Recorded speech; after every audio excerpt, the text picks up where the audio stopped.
Hello, मेरा नाम मोहम्मद इरफान है और आज मैं यूट्यूब पे बायोलॉजी के 45 क्वेश्चन लेकर के आया हूँ। जितने भी भाई, जितने भी बहन, जितने भी स्टूडेंट इस वीडियो को देख रहे हैं, तो आप 45 क्वेश्चन को देखें जो ह्यूमन बॉडी से रिलेटेड है। बायोलॉजी का जीके फॉर्मेट में हम लोग तैयार किए हैं। तो इस लेक्चर से जुड़े रहें और 45 इंपॉर्टेंट क्वेश्चन हम कराएंगे अभी। और अगले क्लास में हम लोग फिर 60-70 क्वेश्चन बायोलॉजी के साइंस का रिलेटेड जीके फॉर्मेट में हम लोग करेंगे। आइए अब देखिए, पहला क्वेश्चन देखते हैं हम लोग कि मानव शरीर की सबसे बड़ी हड्डी कौन सी है। यानी कि ह्यूमन बॉडी में जो है, ह्यूमन बॉडी की सबसे बड़ी हड्डी कौन सी है। तो इसका सही आंसर हो जाएगा हम लोग का फीमर।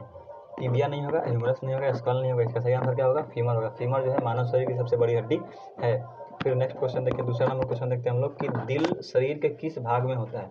दिल जो होता है वो शरीर के किस भाग में होता है। इसका सही आंसर होगा बाईं ओर। दाईं ओर नहीं होता है, बीच में नहीं होता है और नीचे नहीं होता है, बाईं ओर, लेफ्ट साइड जो होता है हम लोग का ह्यूमन हार्ट प्रेजेंट होता है। ठीक है, अब हम लोग क्वेश्चन देखते हैं। तीसरा नंबर कहता है कि मानव शरीर में कुल कितनी हड्डियाँ होती हैं एडल्ट। ठीक है, यानी कि तो इसका आंसर सही हो जाएगा हम लोग का 206। ह्यूमन बॉडी में 206 हड्डियाँ प्रेजेंट होती हैं। सही आंसर हो जाएगा 206। ठीक है, अब हम नेक्स्ट क्वेश्चन देखते हैं यहाँ पे चौथा नंबर की खून का लाल रंग क्यों होता है। तो खून का लाल रंग जो होता है पानी के कारण। इसका दिया है, एक मिनट, कहाँ गया, हाँ, खून का लाल रंग क्यों होता है। यहाँ पे दिया हुआ है पानी के कारण, हीमोग्लोबिन के कारण, ऑक्सीजन के कारण और प्लेटलेट्स के कारण। तो इसका सही आंसर हो जाएगा हम लोगों का हीमोग्लोबिन के कारण जो होता है खून का लाल रंग होता है। सही आंसर। ठीक है, अब हम बढ़ते हैं नेक्स्ट क्वेश्चन की तरफ। पांचवा नंबर क्वेश्चन देखते हैं कि पांचवा नंबर कह रहा है कि शरीर का कौन सा अंग खून को साफ करता है। शरीर जो है, शरीर का कौन सा अंग खून को साफ करता है। तो इसका सही आंसर है किडनी। किडनी जो होता है खून को साफ करने का काम करता है। चलिए छठा नंबर क्वेश्चन देखते हैं हम लोग कि सबसे छोटी हड्डी कौन सी होती है। स्टेप्स, फीमर, रेडियस और अल्ना। तो सबसे छोटी होती है हम लोग की स्टेप्स जो है ह्यूमन बॉडी की सबसे छोटी हड्डी होती है। अब हम लोग देखते हैं सातवां नंबर क्वेश्चन कि सांस लेने में कौन सा अंग मदद करता है। तो सांस लेने में यदि ऑप्शन में दिया हुआ है यहाँ पे लीवर, किडनी, ब्रेन, लंग्स। तो फेफड़ा जो होता है सांस लेने में मदद करता है, इसको हम लंग्स बोलते हैं। तो इसका सही आंसर हो जाएगा बी नंबर, लंग्स। ठीक है, फेफड़ा।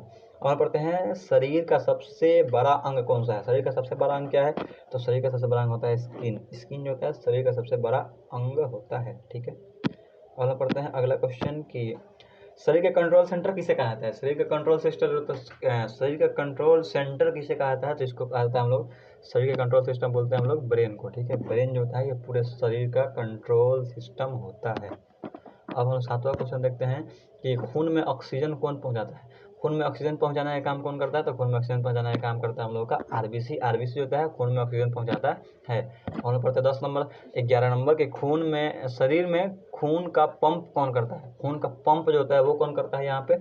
तो इसका खून का पंप करता है हम लोग का हार्ट जो होता है शरीर में खून का पंप करता है। ब्रेन नहीं करता, किडनी नहीं करता, लीवर नहीं करता, हार्ट करता है। ठीक है, और हम बढ़ते हैं 12 नंबर क्वेश्चन की तरफ। 12 नंबर क्वेश्चन कह रहा है कि भोजन पचाने में कौन सा अंग मुख्य भूमिका निभाता है। यानी कि जितने भी ऑर्गन भोजन को पचाने में पार्टिसिपेट करते हैं उनमें से मेन जो होता है मुख्य भूमिका किसका होता है सबसे ज़्यादा। तो सबसे ज़्यादा अगर किसी का भूमिका होता है तो स्टमक का होता है, आमाशय का होता है, जो सबसे ज़्यादा भूमिका निभाता है। अब 13 नंबर क्वेश्चन आता है कि शरीर में कितने दांत होते हैं। एडल्ट एज में शरीर में कितने दांत होते हैं। तो इसका सही आंसर हो जाएगा हम लोगों का 32 दांत होते हैं एडल्ट एज में। ठीक है, अब इसको चौथा नंबर क्वेश्चन देखते हैं। 14 नंबर की शरीर का तापमान नियंत्रण कौन करता है। शरीर का जो तापमान होता है पूरा बॉडी का टेम्परेचर, इसको कंट्रोल कौन करता है, इसको नियंत्रण कौन करता है। तो इसका नियंत्रण करता है हम लोग का स्किन जो होता है बॉडी टेम्परेचर को मेंटेन रखने में मदद करता है। और आगे बढ़ते हैं हम लोग। खून में रोग से लड़ने का काम कौन करता है। जो रोग से लड़ने का, बीमारियों से लड़ने का क्षमता डेवलप करता है, ये काम कौन करता है। तो ये काम करता है हम लोगों का WBC। आरबीसी नहीं करता है, प्लेटलेट्स नहीं करता है और प्लाज्मा नहीं करता है। जो काम करता है वो कौन है, WBC। ठीक है, अब 16 नंबर क्वेश्चन देखते हैं हम लोग कि शरीर में भोजन पचाने का काम कौन सा तंत्र करता है। यानी तंत्र, शरीर में भोजन पचाने का काम कौन तंत्र करता है। Respiratory system, digestive system, nervous system और सर्कुलेटरी सिस्टम। इसका सही आंसर क्या होगा। तो इसका सही आंसर हो जाएगा हम लोग का डाइजेस्टिव सिस्टम जो है भोजन को पचाने का काम करता है डाइजेस्टिव सिस्टम। 17 नंबर क्वेश्चन देखते हैं हम लोग कि सांस लेने का कार्य कौन सा तंत्र करता है। जो सांस लेने में जो मदद करता है वो कौन सा अंग मदद करता है। तो इसको हम देखते हैं। एक नंबर ऑप्शन दिया डाइजेस्टिव सिस्टम सांस लेने में, nervous system, respiratory system. Excretory system, यानी जो सांस लेने में मदद करता है वो कौन है? सांस लेने में मदद करता है हम लोगों का रेस्पिरेटरी सिस्टम। एक मिनट, सांस लेने में कौन मदद करता है हम लोग का? तो रेस्पिरेटरी सिस्टम मदद करता है यहाँ पे। ये शरीर में भोजन पचाने का काम कौन करता है? नहीं, पीछे पीछे पीछे पीछे पीछे, शरीर में खून पहुँचाने का काम कौन करता है? क्वेश्चन कहाँ है? शरीर में भोजन को पचाने का काम कौन करता है? तो इसका डाइजेस्टिव सिस्टम, ठीक है। और यहाँ पे अगला क्वेश्चन है कि शरीर में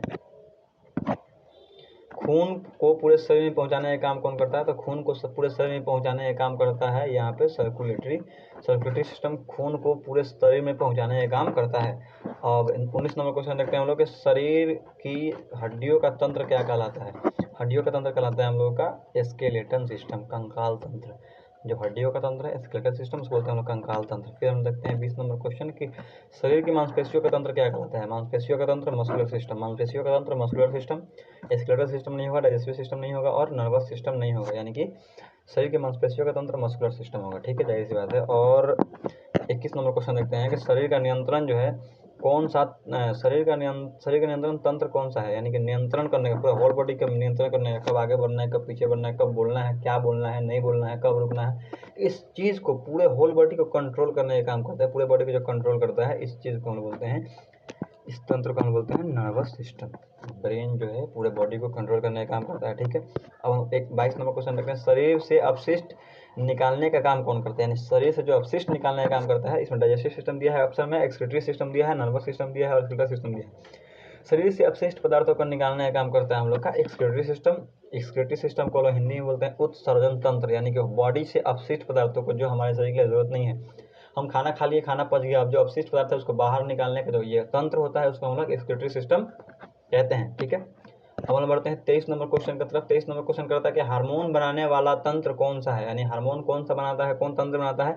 nervous system, endocrine system, digestive system और सर्कुलेटरी सिस्टम। तो हार्मोन बनाने का काम जो करता है यहाँ पे हम लोगों का एंडोक्राइन सिस्टम जो होता है, हार्मोन बनाने का काम करता है। हम लोग देखते हैं 24 नंबर क्वेश्चन कि शरीर को रोगों से बचाने वाला तंत्र कौन सा है? यानी कि रोग से, बीमारियों से बचाने वाला जो तंत्र होता है वो कौन सा है? तो उसको हम बोलते हैं इम्यून सिस्टम। इम्यून सिस्टम जो है शरीर को रोग से बचाने का काम, इम्यून सिस्टम शरीर को रोग से बचाने का काम करता है, ठीक है।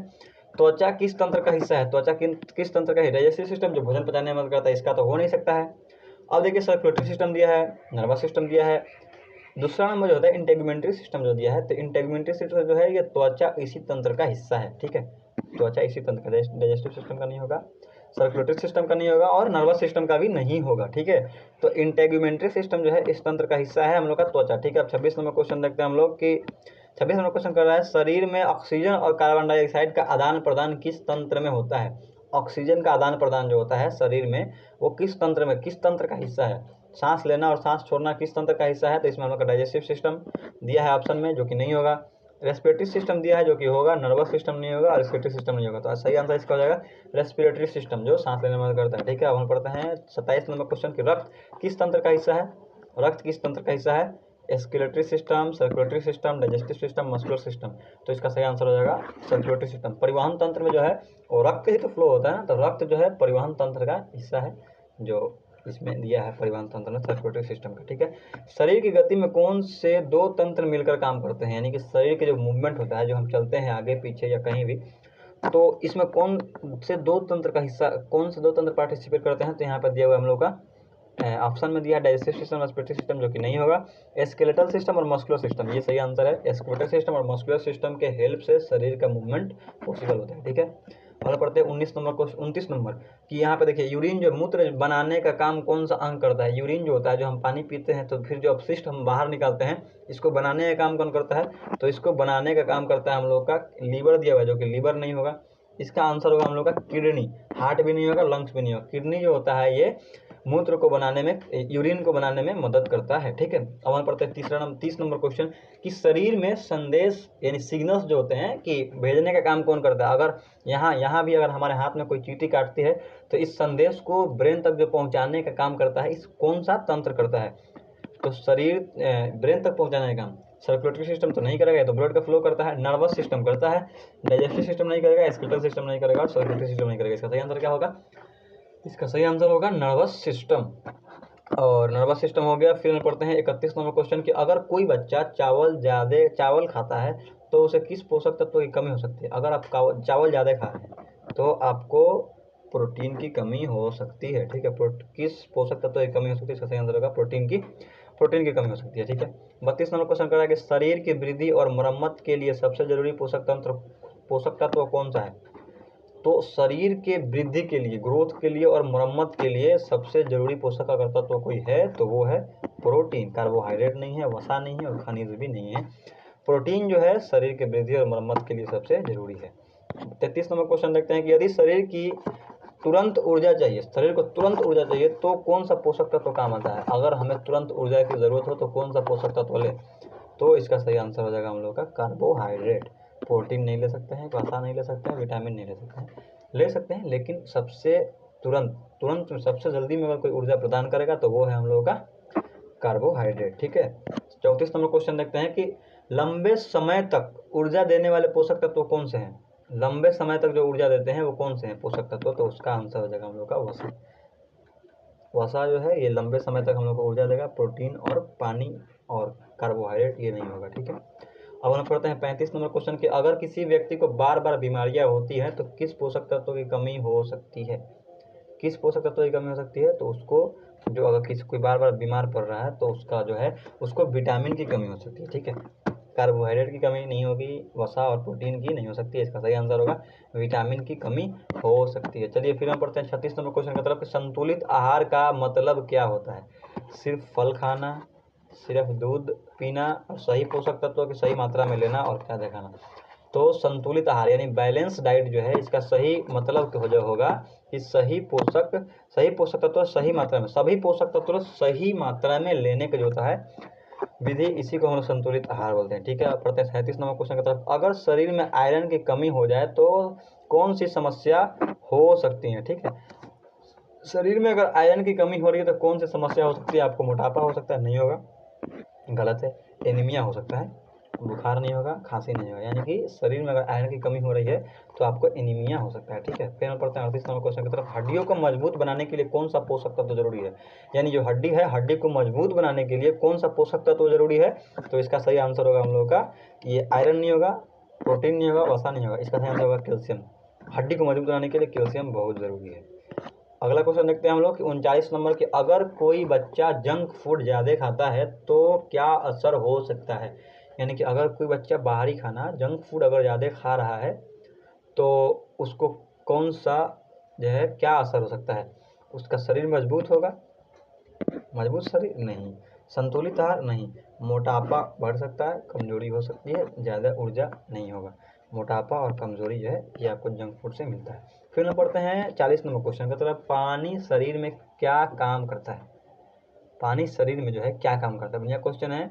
इसका आंसर दिया है ऊर्जा देता है, शरीर को साफ रखता है और तापमान नियंत्रण करता है, हड्डी बनाता है, खून बनाता है। तो इसका सबसे सही कोई आंसर अगर कोई होगा तो वो है हम लोगों का शरीर को साफ रखता है और तापमान को नियंत्रण रखता है। ये कौन, तो हड्डी, ठीक है। अब हम पढ़ते हैं यदि कोई व्यक्ति सिर्फ प्रोटीन खाए और बाकी पोषक तत्व ना ले तो क्या होगा। सिर्फ प्रोटीन खा रहे हैं और बाकी पोषक तत्व नहीं लेंगे तो जाहिर सी बात है इसका पूरा स्वास्थ्य रहेगा नहीं, शरीर असंतुलित हो जाएगा, ज़्यादा ताकतवर हो जाएगा नहीं, कुछ नहीं होगा। भाई होगा तो जरूर, क्योंकि सिर्फ प्रोटीन ले रहा है, कार्बोहाइड्रेट नहीं है मेन, तो शरीर जो है यहाँ पे असंतुलित हो जाएगा, डिसबैलेंस हो जाएगा आपका, ये बैलेंस डाइट नहीं होगा, ठीक है, जो कि सही नहीं है। और हम पढ़ते हैं 42 नंबर क्वेश्चन के ऊर्जा का भंडार किसे कहा जाता है। कार्बोहाइड्रेट को, वसा को, प्रोटीन को और विटामिन को। ऊर्जा का भंडार किसे कहा जाता है, तो ऊर्जा का भंडार जो है कहा जाता है हम लोग को विटामिन को, ठीक है। कार्बोहाइड्रेट नहीं होगा, वसा नहीं होगा और प्रोटीन नहीं होगा, ऊर्जा का भंडार बोलते हैं हम लोग विटामिन को। विटामिन डी की कमी से क्या समस्याएं हो सकती हैं। विटामिन डी की कमी से जो है क्या समस्याएं हो सकती हैं। आंखों की कमजोरी हो सकती है, हड्डियों की कमजोरी हो सकती है, खून की कमी, मोटापा। क्या हो सकता है विटामिन डी की कमी से। ये 2-3 क्वेश्चन का जवाब आप लोग हमको कमेंट में दीजिए, ठीक है। फिर हम पढ़ते हैं इसका क्वेश्चन का जवाब आप लोग देंगे। ये आप जो 42 तक बने हुए हैं इसका क्वेश्चन का जवाब आपको देना है और ये क्वेश्चन जो है इसका भी क्वेश्चन का जवाब आपको देना है। संतुलित आहार में क्या शामिल होना चाहिए, इस सवाल का जवाब आप लोग कमेंट में ज़रूर दें। और ये अगला क्वेश्चन जो है कि अगर कोई व्यक्ति बहुत कम पानी पीता है तो क्या असर हो सकता है? शरीर मजबूत होगा, डिहाइड्रेशन होगा, ऊर्जा की कमी मिलेगी और कुछ नहीं होगा। इसका आंसर भी आप लोग हमको कमेंट में बताइए, ठीक है।